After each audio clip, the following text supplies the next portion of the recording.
범사에 감사하시기를 주님의 이름으로 축복합니다. 네, 오늘 우리 마태복음 우리 1장을 같이 나눴고요. 2장, 3장은 우리가 또 크리스마스 때, 우리 성탄절 때 우리가 또 나눠야 되는 본문들인 것 같아서 오늘은 또 3장으로 넘어와서 하나님 말씀을 나누도록 하겠습니다. 오늘 3장의 주인공은 세례 요한입니다. 그렇지만 세례 요한을 중심으로 다루고 있지만 세례 요한은 진짜 주인공을 소개시켜 드리고 싶어하는, 소개하고 싶어하는 사람이죠. 세례 요한이 자신이 주인공이 아니라 오직 예수가 주인이다. 예수님이 주인이시다. 그분이 주인공이시다. 그분을 향하여 인덱스 핑걸로 살았던 사람이라고 볼 수 있습니다. 세례 요한의 별명은 광야에 외치는 소리였습니다. 그런데 그의 소리는 굉장히 단순했죠. 여러분들도 아마 좋아하는 설교자들이 있을 겁니다. 있으시죠? 네, 아멘. 네, 아마 좋아하는 설교자들이 다 있을 거예요. 유튜브를 통해서 자주 듣고 은혜 받는 그런 설교자들이 있을 겁니다. 여러분 영상 매체를 은혜 받는 것을 잘 사용할 수 있는 크리스찬들이 되기를 소망합니다. 뭐 굳이 저희 교회 건 주일날 들으니까 일주일 동안 또 뭐 들을 필요가 있죠. 네. 좀 많은 어떤 영적 멘토들을, 영적 리더들을, 그 설교들을 좀 많이 들으셨으면 좋겠다 생각이 듭니다. 저도 좋아하는 설교자가 있죠. 저도 좋아하는 설교자가 있는데 대부분의 설교자들이 이런 설교자는 진짜 부럽다 싶은 사람이 있습니다. 그 중에 한 사람을 든다면 누구냐면 세례 요한입니다. 세례 요한은 설교 한 편 가지고 주님 나라 갈 때까지 전했던 사람이죠. 회개하러 천국이 가까웠도다. 다음 주에 또 만나면 회개하러 천국이 가까웠도다. 그 다음 주에 또 만나면 회개하러 천국이 가까웠도다. 이 설교 한 편 가지고 쭉 밀어붙였던 선지자였습니다. 그런데 이분의 설교는 굉장히 과격했죠. 한번 볼까요? 7절에서 12절 한번 보면 굉장히 과격합니다.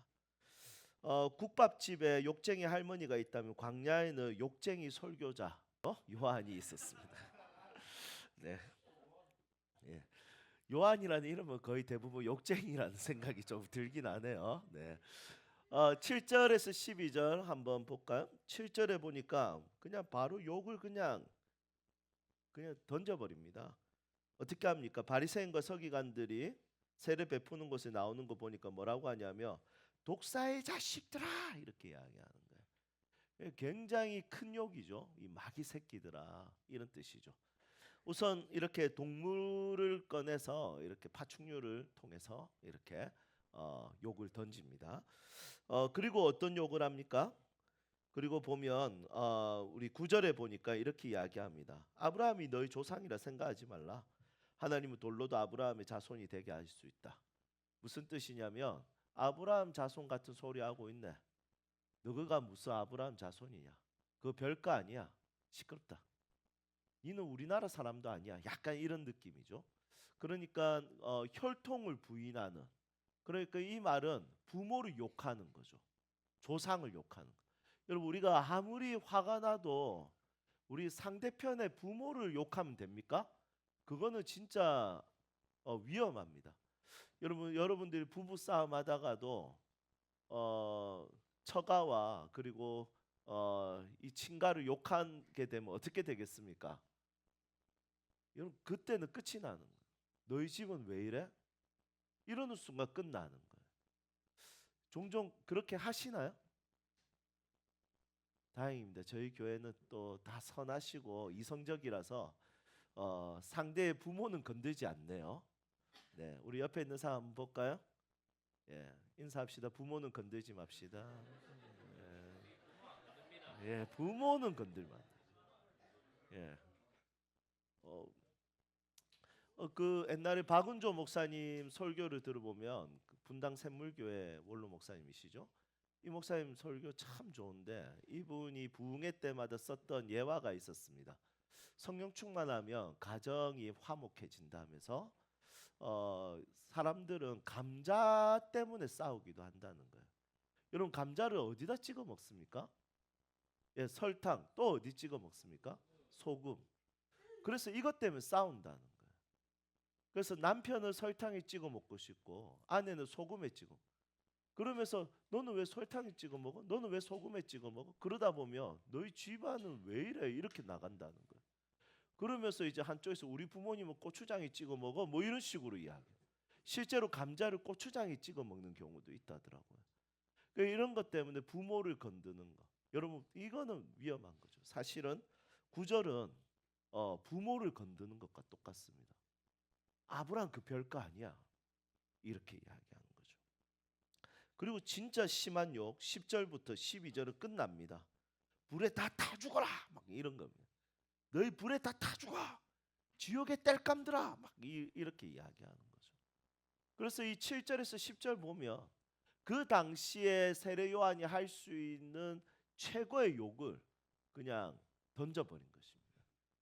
그래서 제가 이거를 한 문장으로 이야기하면 국밥집에 욕쟁이 할머니가 있다면 광야에는 욕쟁이 설교자 요한이 있다. 이렇게 볼 수 있는 거죠.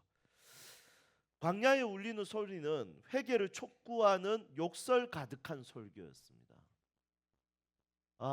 너무 이게 여러분 제가 만약에 이 강단에서 욕하면 여러분 좋은 눈으로 보실 수 있을까요? 제가 막 강단에서 숫자 막 생식기 막 동물 막 이걸 합성해 가지고 막 욕을 던지면 회개해야지 이렇게 되겠습니까? 아니면 저 불경건한 목사 이렇게 되겠습니까? 우리나라 부흥사 중에 이초성 목사님이라고 있었고 이분 별명이 욕쟁이에요. 박복음 씨가 그쪽 교단이죠. 이단적이죠. 이분은 그냥 앞에 서면 그냥 욕을 너무 많이 하는 거예요. 요즘도 정치 쪽에 많이 개입하는 그 어떤 목사는 욕을 진짜 많이 하죠. 여러분 진짜 욕 그만해야 될 것 같은데 어쨌든 이런 설교를 하는 이 세례 요한이 그 당시에 인기가 너무 좋았습니다. 사람들이 자극적인 것을 좋아했을까요? 그렇진 않는 것 같습니다. 회개하는 것을 통해서 회개하라는 설교를 통해서 사람들이 회개를 했기 때문이죠. 그러면 이제 고민이 있습니다. 그 고민이 뭐냐면 이 세례 요한은 왜 광야에서 사역을 했을까요? 여러분 이 질문이 아무것도 아닌 질문처럼 들릴 수도 있어요. 그런데 이 세례 요한의 부모를 살펴보면 광야에서 사역을 한 것이 좀 이해가 안 갑니다. 세례 요한의 부모의 이름이 혹시 무엇인지 아세요?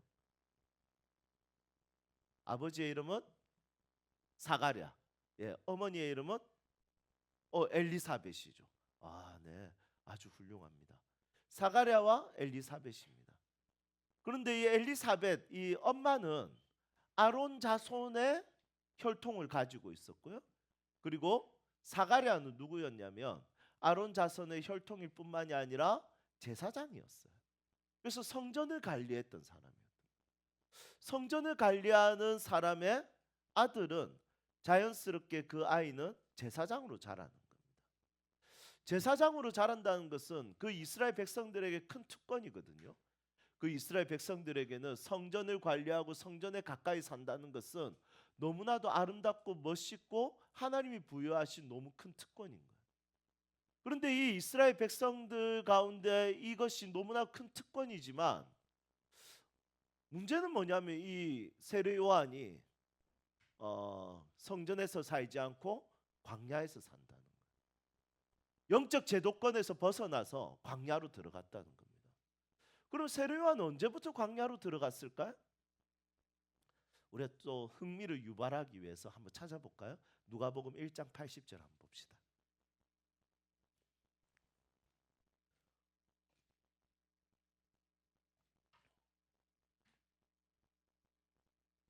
누가복음 1장 80절. 자, 우리 한 목소리 읽어볼까요? 아이가 자라며 심령이 강해지며 이스라엘에게 나타나는 날까지 빈들에 있으리라. 아멘. 누가복음 1장 80절에 보면 세례 요한이 자라는 과정이 나옵니다. 세례 요한이 자랄 때 그 특징이 뭐냐면 심령이 강해졌다라는 거예요. 마음이 강해졌다는 거예요. 내면 튼튼히. 오늘 우리 키즈 콰이어 아이들이 나와서 특송했는데 너무 이쁘죠? 진짜 이 아이들이 심령이 강해졌으면 좋겠어. 내면이 단단하고 강해지고 끈끈하고 그 내면이 잘 흔들리지 않고 곧고 이렇게 자랐으면 좋겠습니다. 여러분, 내면의 봄이 외부의 겨울을 이길 수 있습니다. 아멘. 그래서 우리 다음 세대 아이들이 이 세례 요한처럼 자랄 때 진짜 마음이 강해지고 내면이 튼튼해지는 그런 아이들로 자랐으면 좋겠습니다. 그런데 이 세례 요한은 아이 때부터 그렇게 자라는 과정을 봤을 때 두 번째 특징이 뭐냐면, 가정이나 어떤 성전에서 귀하게 자랐던 것이 아니라 빈들에서 자랐다는 것이죠. 이 빈들은 말 그대로 비어 있다. 그리고 들이잖아요.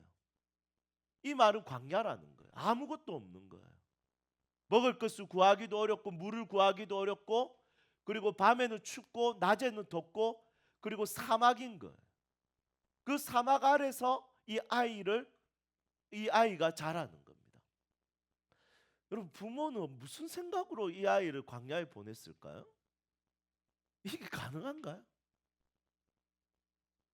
이 광야는 성 밖에 있기 때문에 어떤 짐승에 대해서 보호를 받을 수도 없습니다. 그런데 이 아이가 광야에서 자랄 수 있도록 부모가 내버려 둔 것도 너무 신기하고, 이 아이가 그 자리에서 아무리 심령이 강해도 그 광야에서 어떻게 이게 잘 자랄 수 있었을까요? 낙타 털옷을 입고 메뚜기와 들에 있는 그냥 꿀을 막 퍼먹으면서 그렇게 약간 야만인 비슷하게 자라는 이 모습들에 대해서 우리는 어떻게 이해하면 좋을까요? 여러분, 이런 질문이 여러분들도 지금 생기지 않습니까? 부모가 봤을 때, 야, 니는 내면이 튼튼하네. 아, 잘 자라고 있어. 이왕 내면 튼튼한 거 니는 나가라. 광야로 가는 거야. 집 밖으로 가는 거야. 더 튼튼하게 가는 거야. 너를 죽일 수 없는 고난은 너를 더 강하게 만들 거야. 파이팅! 짐 쌌나? 나가. 여러분, 이렇게 할 수 있는 부모가 있겠습니까? 아무리 애가 강해도 애를 집 밖으로 쫓아내는 것은 쉽지 않습니다. 그런데 이 요한은 왜 광야로 나가야 됐을까요? 왜 광야에서 살아야 됐을까요? 부모는 그것을 왜 허락해야 됐을까요? 다시 말씀 돌아와 볼까요? 마태복음 3장 3장 3절입니다.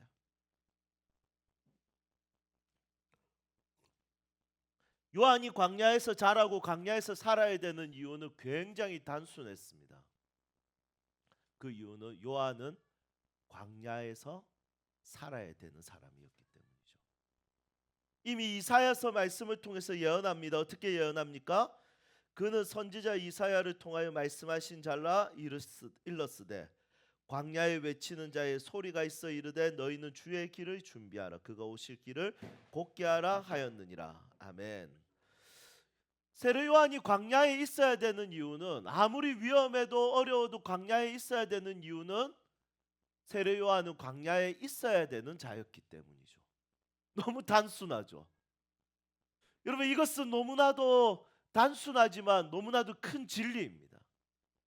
저는 집회를 다니면서 그런 생각을 많이 합니다. 온갖 큰 교회와 대단한 집회를 섬기지만 저는 왜 개척교회에 있을까요? 저는 개척교회에 있어야 되는 사람이기 때문이겠죠. 여러분, 이것이 너무 중요하다는 생각이에요. 어떤 사람은 예루살렘에 머뭅니다. 어떤 사람은 유대에 머무릅니다. 어떤 사람은 사마리아에 머뭅니다. 어떤 사람은 땅끝까지 이르릅니다. 그러면 땅끝에 이르는 그 사람들은 왜 땅끝으로 갈까요? 주님이 보내신 자리이기 때문이죠. 여러분, 우리의 인생에 하나님께서 실수는 없습니다. 우리가 광야에 있다면 광야에 있어야 되는 이유가 있습니다. 우리가 궁궐에 있다면 궁궐에 있어야 될 이유가 있습니다. 우리가 내 가정에 있다면 그 가정에서 자라고 있는 이유가 있습니다. 그 이유는 바로 하나님이 그곳에 보내셨기 때문이죠. 왜 하필이면 광야에 이 어린아이가 자라야 될까? 이유는 너무나도 단순하죠. 이것은 운명론이 아닙니다. 운명론이라는 것은 나는 광야에서 어쩔 수 없어, 이게 아니에요. 여러분, 세례 요한은 광야에 있지만 왕궁을 향해서 소리를 쳤습니다.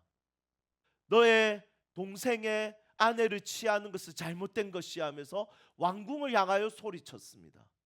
광야에 있다고 해서 광야에만 머무는 것이 아니라 그곳에서도 자신의 부르심을 따라서 왕궁을 향해서도 소리를 질렀던 사람이었던 것이죠.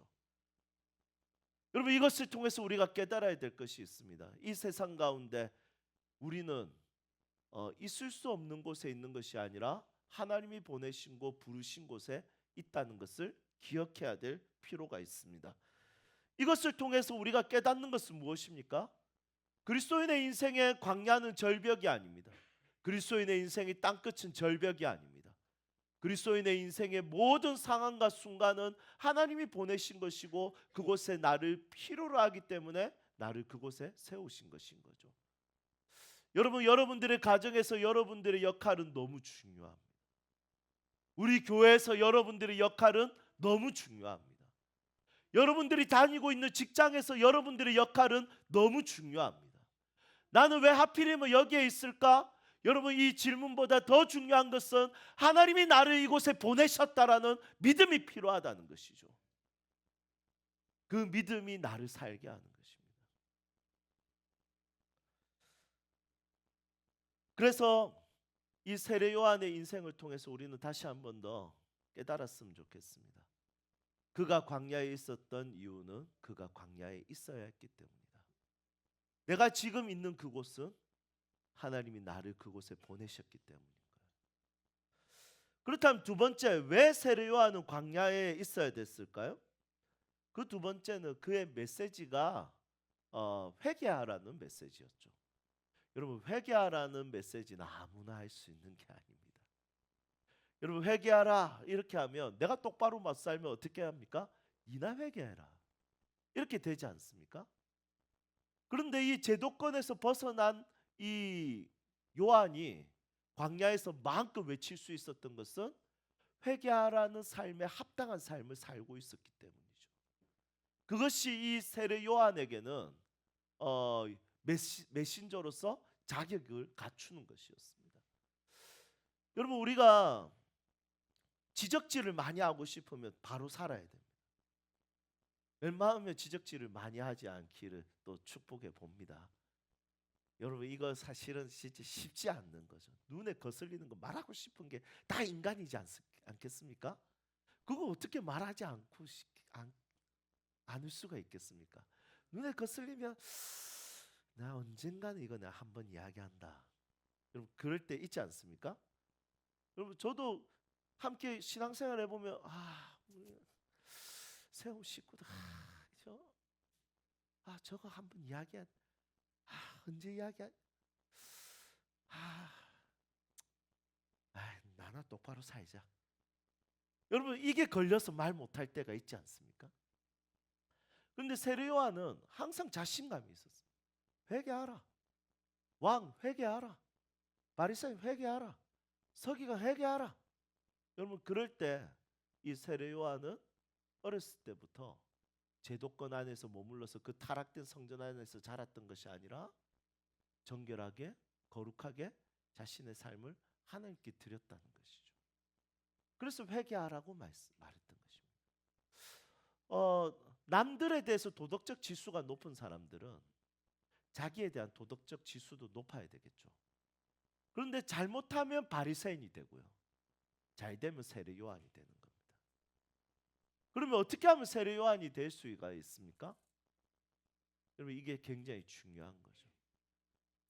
세례 요한이 되는 방법은 딱 하나입니다. 예수님을 자랑하는 것입니다. 예수님을 소개하는 것입니다.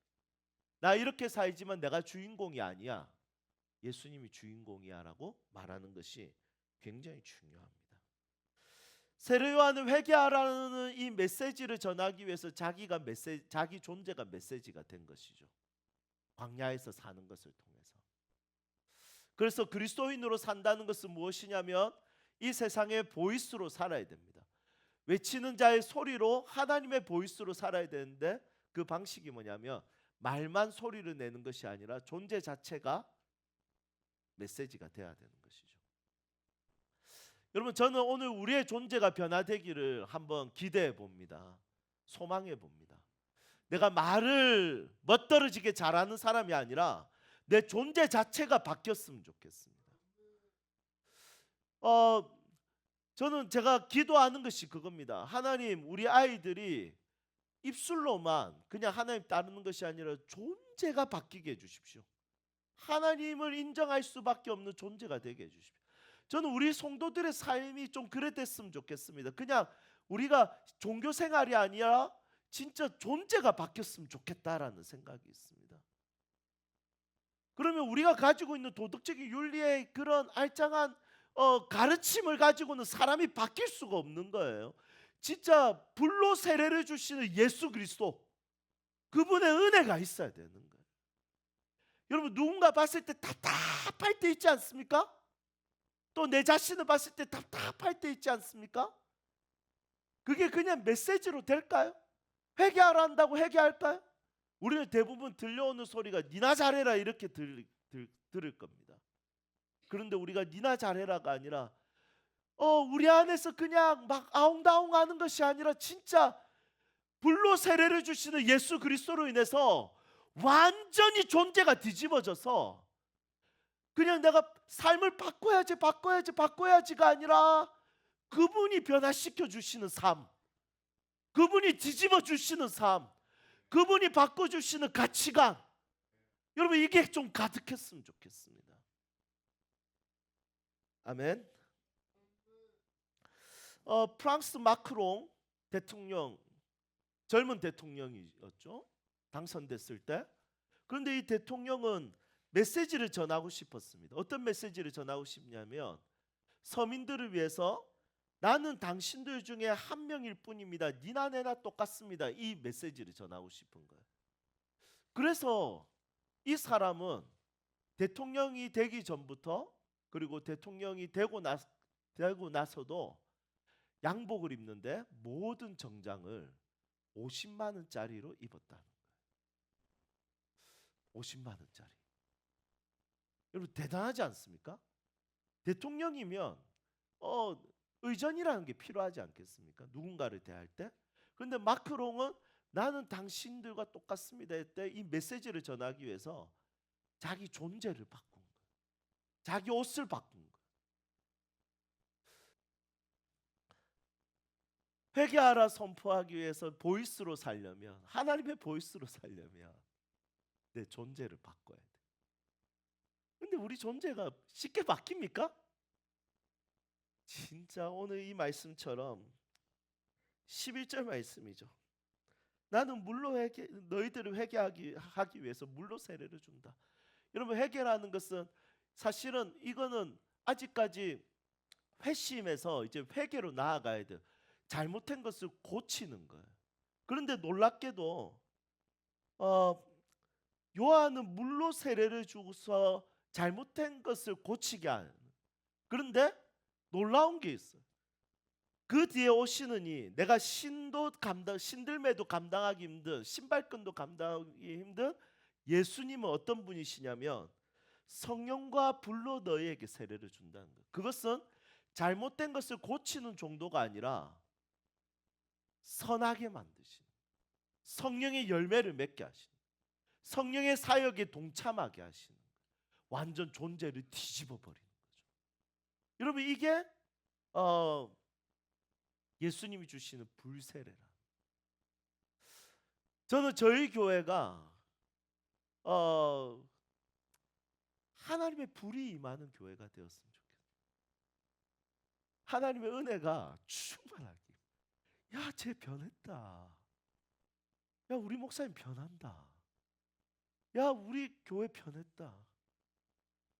야, 우리 교사들 변하더라. 와, 우리 아이들 변하더라. 여러분 이게 좀 충만하게 나타났으면 좋겠다라는 생각이 있습니다.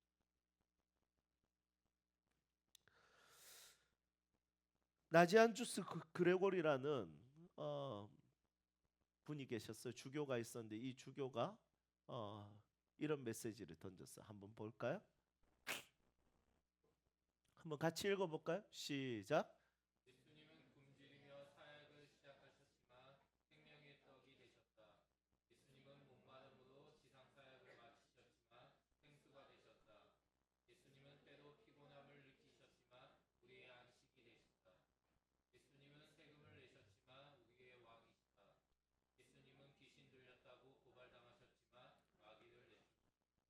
아멘.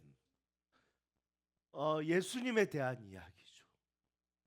이 예수님이 나에게 베풀어 주신 그 은혜로 인해서 내 존재가 완전히 바뀌고 변화되고 또 우리가 누군가에게 회개하라고 선포할 수 있는 어떤 존재적 혁명이 일어나면 좋겠다라는 생각이 있습니다.